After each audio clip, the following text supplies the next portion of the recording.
Now this here is Peter Blake's art bus. He's had this converted. It's going to be an art gallery on wheels, and it's going to be doing a tour of kind of pop cultural landmarks around London. But first we're here in Woking. It's where Stanley Road is, and Stanley Road is a Paul Weller album, as you probably know, and Sir Peter Blake designed the cover for it.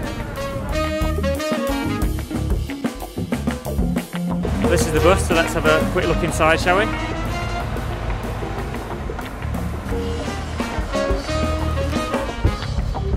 Over here. We have a bar. Nice seats.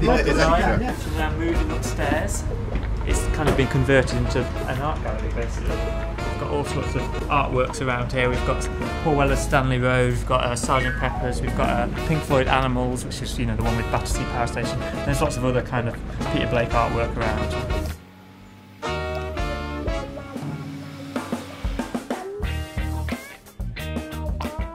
Our original kind of idea was that there would be a bus to take you to Brighton or Budley Salterton or Coventry or wherever the show might be. What it's developed into from that is really a travelling gallery. So this upstairs has no windows, but it's an exhibition, you know, which can change all the time.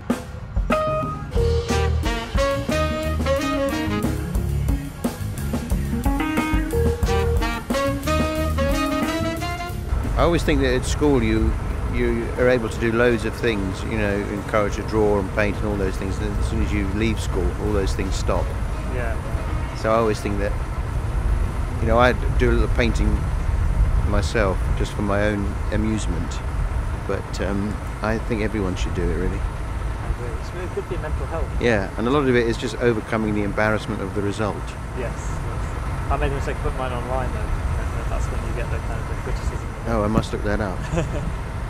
I wouldn't ever like to pick a favourite, but if I had to, you know, it's got to be. I like that Ian Dury one. Oh, the latest one.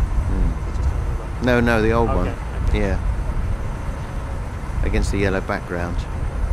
But I mean, you can't beat the Sgt Pepper's cover, can you? But I don't think he doesn't really like to dwell on that too much, does he? I know that's the sort of press hook, but it is a fantastic piece of work.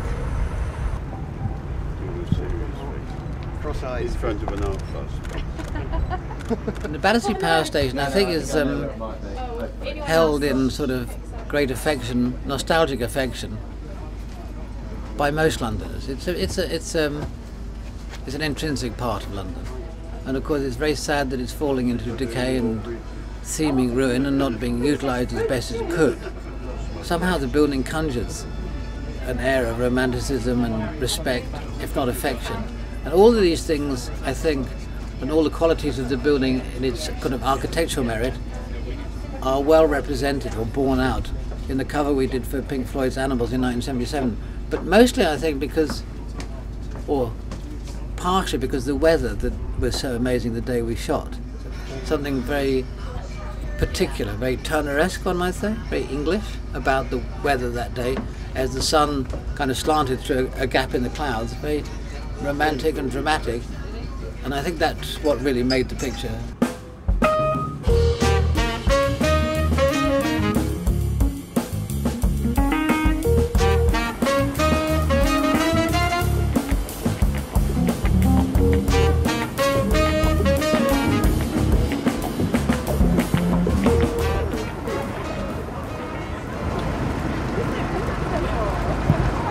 I love it, partly because I know the guys who made it, and also it's very much from my era when I was young, but also I lived in Battersea.